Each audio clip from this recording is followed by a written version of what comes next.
Olá, meu amigo, minha amiga, seja muito bem-vindo mais uma vez ao Saldo Extra, o programa das boas notícias para a saúde do seu bolso. Estamos aqui a cada semana trazendo educação financeira para a sua vida, a vida da sua família, para que você seja feliz com as suas finanças e viva com dignidade. Quero agradecer por você estar interagindo conosco no nosso blog novotempo.com/saldoextra. Participe e dê as suas sugestões. Educação financeira, nada mais do que ter um especialista ao nosso lado. Nós temos hoje a honra, a satisfação de receber Gustavo Cerbasi. Ele que é graduado em Administração Pública, mestre em Administração e Finanças, com especialização pela Stern School of Business da Universidade de Nova York e pela Fundação Institutos de Administração, atua como escritor, consultor financeiro, palestrante, professor e administrador. No ano de 2009, foi considerado pela revista Época um dos homens mais influentes do Brasil, entre os 100 brasileiros mais influentes, Gustavo Cerbasi. Escreveu vários livros, ao todo vendeu mais de 1.700.000 unidades. E entre estes, o best-seller Casais Inteligentes Enriquecem Juntos, um livro muito conhecido, portanto, estamos falando aqui com uma autoridade em educação financeira. É uma honra ter o Gustavo conosco. Temos muitos assuntos para tratar com ele, mas hoje vamos dedicar a falar sobre casa própria. Um sonho ou um pesadelo? Mas antes de ouvir o Gustavo, vamos às notas de economia desta semana. Olá, caro amigo do Saldo Extra, olá Antônio, vamos às notas de economia dessa semana, hoje para falar sobre as mulheres, sobre igualdade e sobre a presidente Dilma Rousseff. Vamos começar esse assunto pela parte de cima. Dilma Rousseff é a primeira mulher que o Brasil elegeu e agora há 2 semanas reelegeu. Uma mostra de confiança dos brasileiros em uma mulher. Mas esse fato representa uma coisa que o Brasil ainda não tem: a igualdade entre gêneros. O Fórum Econômico Mundial divulgou um ranking de igualdade entre os gêneros, analisando 4 áreas: o poder político, as oportunidades econômicas, a educação e a saúde. De 142 países que participaram da pesquisa, o Brasil ficou na posição 71, exatamente na metade da tabela. A pontuação do país foi de 69% do total de pontos possíveis. E a posição do Brasil só foi um pouco melhor por causa da educação e da saúde. A educação analisando o acesso aos níveis básico e superior. A parte da saúde analisando fatores como a expectativa de vida. Nessas 2 áreas, o Fórum avaliou que o Brasil tem bastante igualdade entre homens e mulheres. Apenas para deixar claro, isso não significa que o Brasil esteja bem nas áreas de educação e de saúde. Significa que o Fórum Econômico Mundial avaliou que há uma igualdade entre mulheres e homens nessas 2 áreas. O mesmo não pode ser dito das áreas política e econômica, e a grande ironia é ter uma mulher economista no principal posto político do país. A área de economia inclui oportunidades como salário e liderança. Nessa divisão, o Brasil cai 10 posições em relação ao ranking geral, de 71 para a posição 81, quando o assunto é oportunidade de gêneros na economia. A área de política inclui a representação igualitária entre homens e mulheres nas estruturas de decisão da sociedade. E mesmo com uma presidente mulher, a situação não é nada favorável às outras mulheres. Se o Brasil, num ranking geral, alcança 69% do total de pontos possíveis, nessa área o Brasil não alcança nem 15% do total possível. Segundo o relatório, se o ritmo de queda da desigualdade for mantido, homens e mulheres terão as mesmas condições em todo o mundo somente daqui a 81 anos. Evidente que esses números não são apenas por questões políticas, envolvem toda a sociedade, ou seja, todos nós. O Notas de Economia dessa semana fica por aqui, eu volto na semana que vem. Até lá, é com você, Antônio. Obrigado, Bruno, pelas informações importantes, mas hoje temos a alegria de receber aqui, como eu falei, Gustavo Cerbasi. Quero dizer a você que ele é hoje considerado uma das maiores autoridades no assunto de educação financeira hoje no Brasil. E é uma referência, inclusive, para nós aqui do Saldo Extra. Gustavo, muito obrigado por você dedicar o seu tempo e estar aqui ao nosso lado nessa jornada. Eu que agradeço as menções, é um prazer estar com vocês aqui para falar um pouquinho mais sobre educação financeira. Pois é, Gustavo, esse assunto é fundamental, é importante, teríamos muitas coisas a falar, mas nós incentivamos sempre a cuidar da casa própria. Sim. E este é um assunto que deve merecer, de todos nós, do telespectador, a mais preciosa atenção. E eu faço a pergunta, casa própria é apenas um sonho, uma meta de vida? Será que a casa própria pode tornar-se em algum momento um pesadelo? Olha, com certeza a casa própria é uma meta que todos devemos alcançar. Quem já leu alguns meus livros talvez veja uma informação no sentido contrário a isso. Para quem está começando a vida, porque eu sinceramente recomendo aos recém-casados, a quem está nos primeiros anos de vida a dois, aqueles que estão galgando posições no mercado de trabalho, que esperam transformações na vida, que deixem para depois a casa própria. Por quê? Casa própria é um elemento de fixação, de ancoragem, de fincar raízes. E a partir do momento que eu escolho minha casa própria, eu estou me estabelecendo. Para o jovem casal que começou a vida, que ganha pouco, que sabe que tem que se formar, que tem que buscar outras posições, ter uma casa própria sempre vai ser um elemento estrategicamente contrário à vontade de mudar. Porque eu me fixo geograficamente, fixado geograficamente, eu limito possibilidades de emprego mais distantes daquele lugar que eu decidi morar. E eu fixo bastante, eu limito bastante a liberdade das minhas finanças, porque uma casa própria, quando se assume uma prestação, eu praticamente engesso o meu orçamento por 20, 30 anos em alguns casos, e esse orçamento engessado, ele é um elemento que aumenta o meu conservadorismo, minhas escolhas, no sentido de que se eu preciso ousar para crescer na carreira, se eu preciso buscar outras oportunidades, vai que essas oportunidades não deem certo e eu não consiga pagar minhas prestações. Quando a gente compara o aluguel versus a prestação da casa própria, hoje o aluguel não é muito mais barato, em alguns casos até mais caro que a prestação da casa própria, mas ele traz o elemento da flexibilidade. Se hoje o meu trabalho não dá certo, se eu decido voltar atrás, se eu decido dar um passo atrás para uma outra situação, eu posso sair de uma moradia um pouco mais cara e mudar para uma mais barata, por exemplo. Né? Se eu perco o emprego, se tem um problema na justiça, alguma coisa que me permita, que exija de mim essa mudança. Então, estrategicamente, tem que tomar muito cuidado com a hora da compra da casa própria para não limitar minhas escolhas. Agora, se eu estou certo de que tem uma oportunidade diante de mim, mesmo jovem, mesmo querendo mudanças, eu sei que eu tenho um apartamento, uma casa vendida a um preço vantajoso, porque é na planta, porque vai ser construída, porque a região vai valorizar. Devo comprar? Aí é algo a ser ponderado. Estou no aluguel, algo que eu não gosto, eu nunca vou ter aquilo como propriedade, eu tenho a possibilidade de comprar uma casa própria com uma prestação muito parecida com o aluguel. Acho que vale a pena? Eu posso sim, como parte de um jovem casal, comprar uma moradia desde que não trate como casa própria, mas sim como investimento. Tem uma diferença que não é muito sutil aí. Casa própria, eu mudo a porta de lugar, eu faço cozinha americana, eu ponho textura na parede, eu coloco investimentos nessa casa para que ela fique com a minha cara, porque eu vou viver nela durante 20, 30 anos. Se eu recém-casado, se eu ainda antes de ter o primeiro filho, ou com o primeiro filho, ciente que vou ter 2 ou 3 mais para frente, se eu sei que eu vou mudar de vida, compro uma casa própria, eu só não posso criar por essa casa própria o apego típico, né, ou o gasto típico, daqueles que viveriam muito tempo. Porque se eu vender daqui a 3, 4 anos essa casa valorizada, aquele investimento que eu coloquei na reforma, eu jamais recupero. Eu compro pelo preço do metro quadrado, eu vendo pelo preço do metro quadrado. Então, móveis planejados, por exemplo, é algo que se coloca numa casa própria. Se eu compro uma casa para ficar 4 ou 5 anos nela, eu vou preferir móveis um pouco mais econômicos ou móveis que eu possa tirar dessa casa e colocar na próxima que eu vou morar. Eu vou me preparar para a mudança, que é aquilo que quem está querendo crescer na carreira pretende fazer.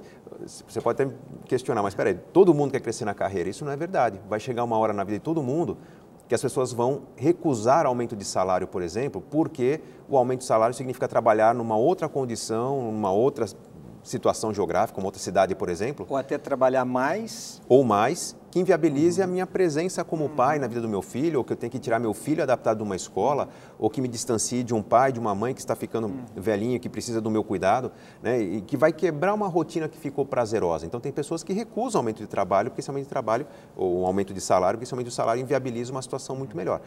Essa hora que nós desejamos manter o que temos é a hora da compra da casa própria.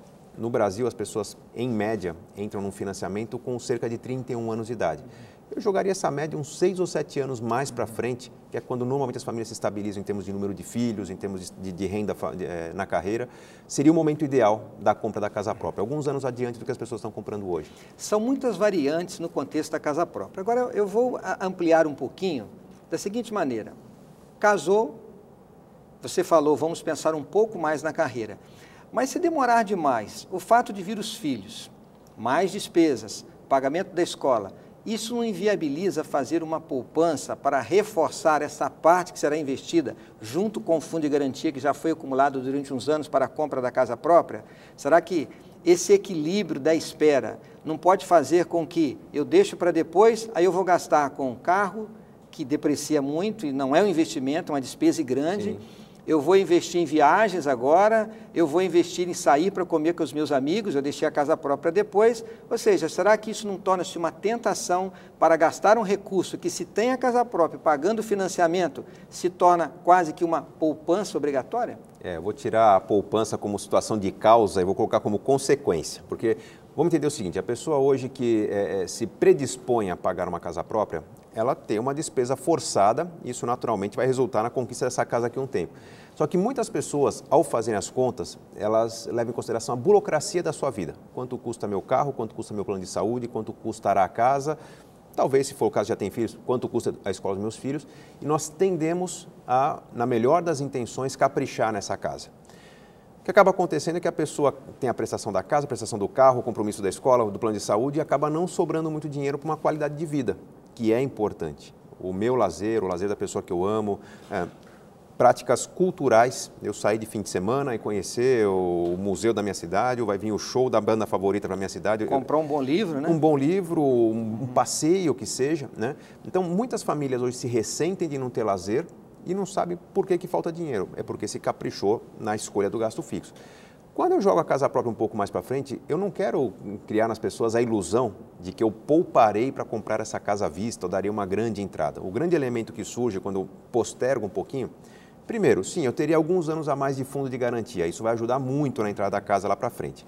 Eu tenho alguns anos a mais de evolução na carreira, isso com a liberdade eu consciente de que estou no aluguel, isso aqui é um elemento estratégico para me dar mais flexibilidade, de repente ainda sem ter filhos, eu vou morar um tempo fora da minha cidade, vou colher experiências, trazer para minha terra natal depois um pouco mais de experiência e de renda, né?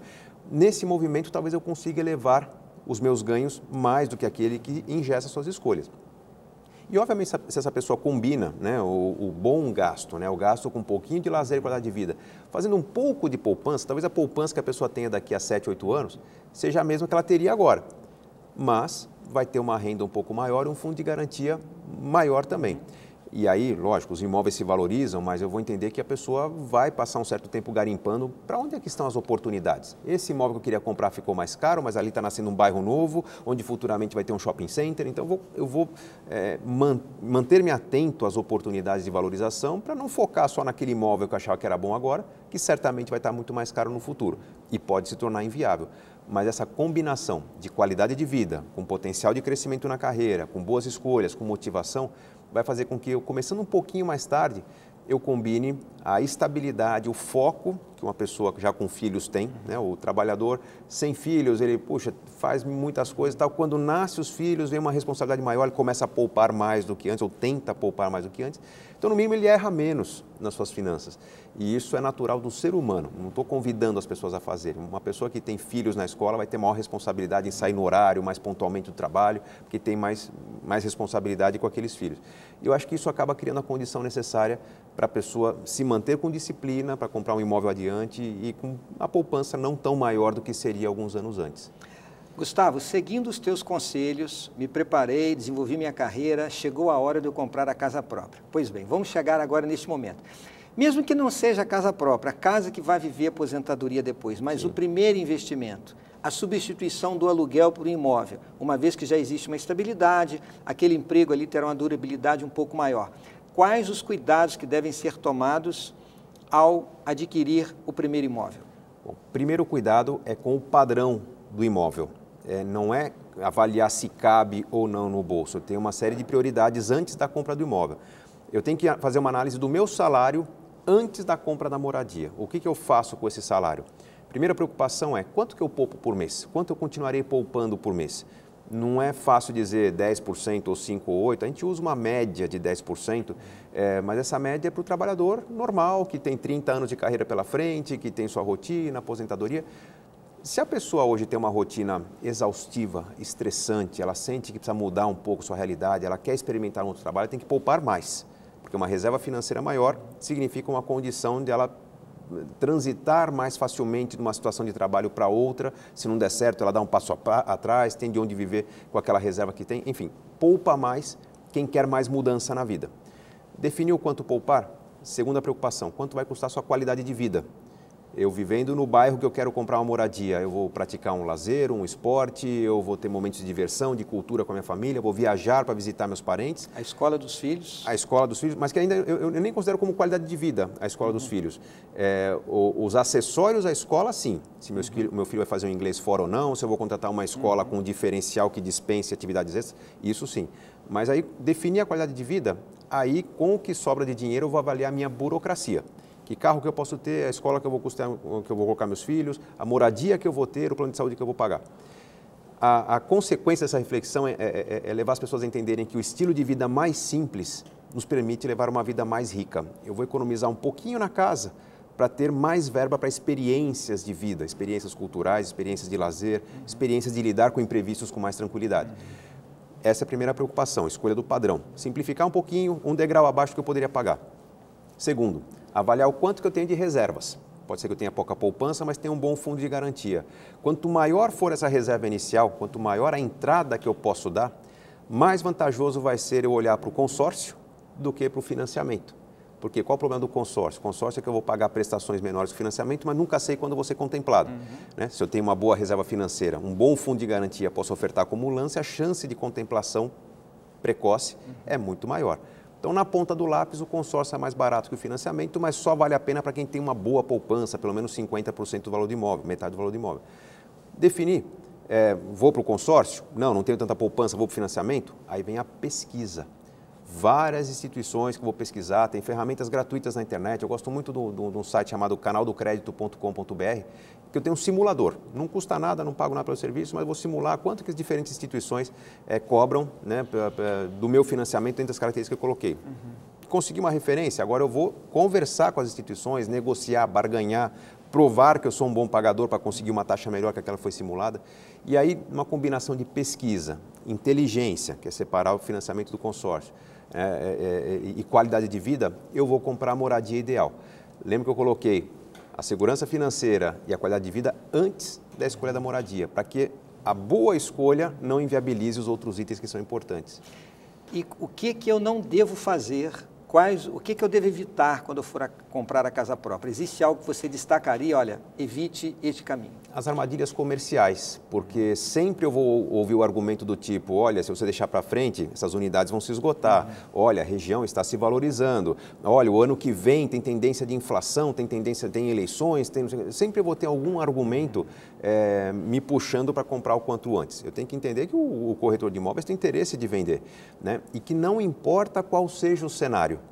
Eu posso estar num cenário de guerra no país. Eu sempre vou ter algumas regiões perdendo preço, em desvalorização, em decadência mesmo, e outras regiões prosperando porque vão receber uma avenida nova, um shopping center, porque vão se beneficiar da construção de um condomínio de luxo próximo. Então, eu não posso ter a pressa. Eu preciso ter a tranquilidade de comprar um imóvel quando eu sentir que é o meu momento, e pode ser que, identificado que hoje é o meu momento, talvez naquele momento não encontre o imóvel disponível, vou passar alguns 6 meses, 1 ano pesquisando, mas é mais importante eu comprar tranquilo com a minha condição financeira do que ceder ao impulso de que preço vai subir, o bairro está valorizando. Se o bairro valorizou, olha para o bairro vizinho, tem terrenos baldios, tem muros pichados, tem ainda algo a melhorar, provavelmente aquele bairro vai receber irradiação da prosperidade desse bairro que valorizou em alguns meses. Informação, pesquisa é fundamental. Fundamental. Envolvimento, curiosidade. Não se compra imóvel lendo o jornal do fim de semana, né? Aquilo é propaganda. Eu preciso entender o potencial de valorização, preciso olhar o plano diretor da minha cidade, né? Onde estão valorizando, onde estão incentivando um lazer, onde vai ter um shopping center, um supermercado novo, onde haverá expansão de avenidas, porque isso tudo são fatores de valorização que levam a fazer um bom negócio. Mesmo que seja uma casa própria para morar por muito tempo, comprar uma casa que se multiplique em valor no tempo é um fator de segurança. Enquanto que comprar o imóvel da moda, porque esse bairro é que todo mundo está comprando, esse bairro dobrou de valor em 3, 4 anos, só me leva a ter a certeza que eu estou comprando algo que ficou caro e deixou de ser um bom negócio, por isso eu não tenho que ter pressa nenhuma.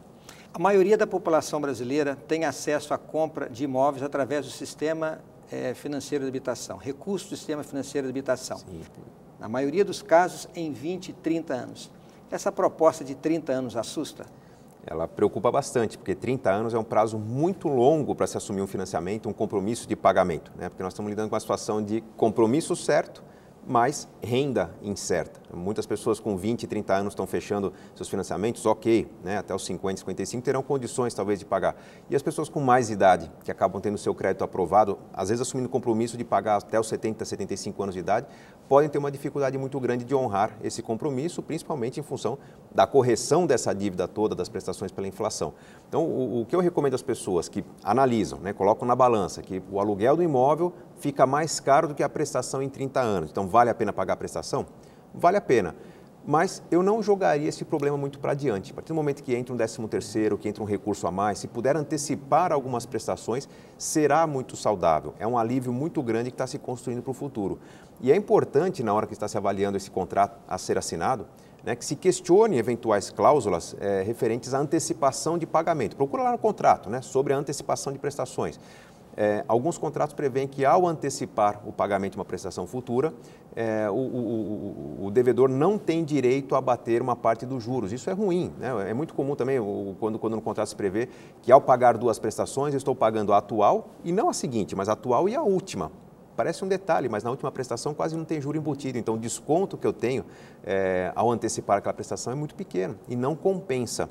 Então, eventualmente, se o meu contrato prevê esse tipo de condição, né, ao pagar 2 prestações, eu estou eliminando a atual e a última, melhor não pagar 2, pago uma só e poupo o dinheiro previsto para quitar as prestações amanhã.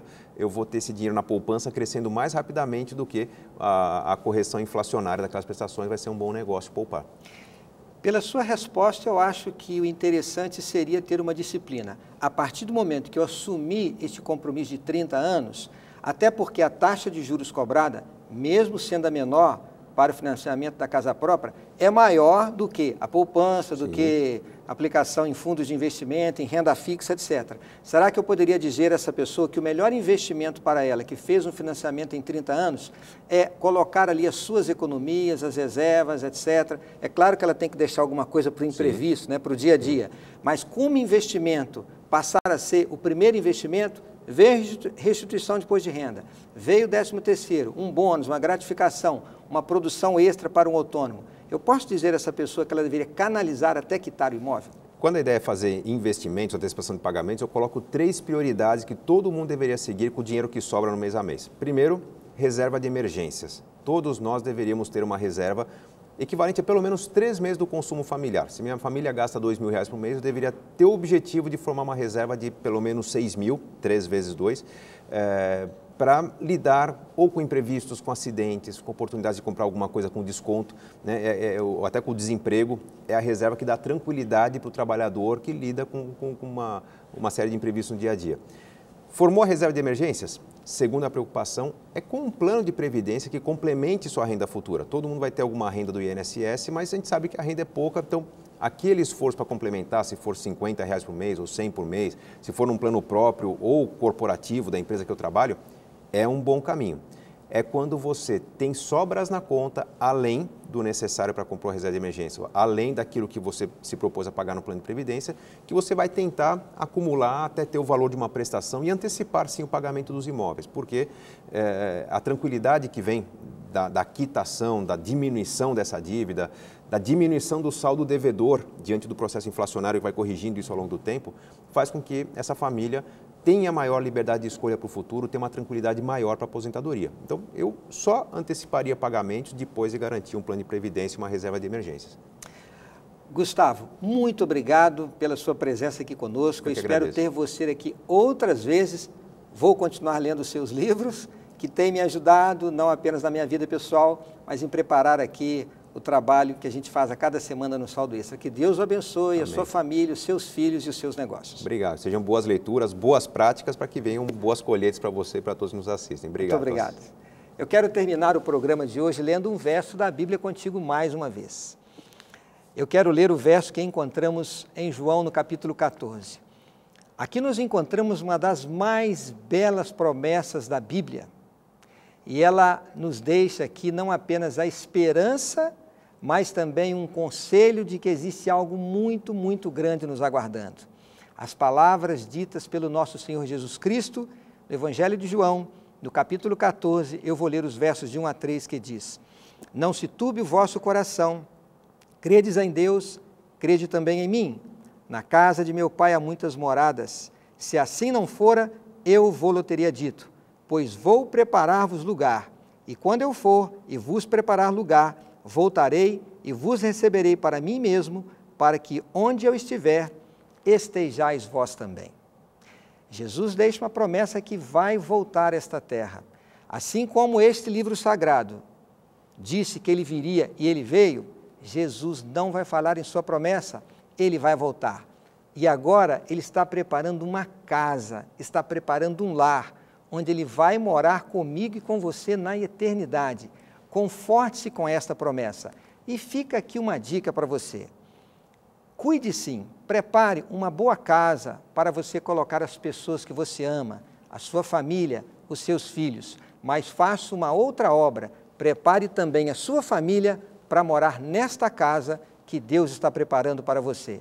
E eu espero que esse dia da volta de Cristo aconteça logo e tenhamos a alegria de viver todos juntos na eternidade. Muito obrigado pela sua presença conosco. Nos vemos na próxima semana, no nosso próximo encontro. Um grande abraço, que Deus lhe abençoe.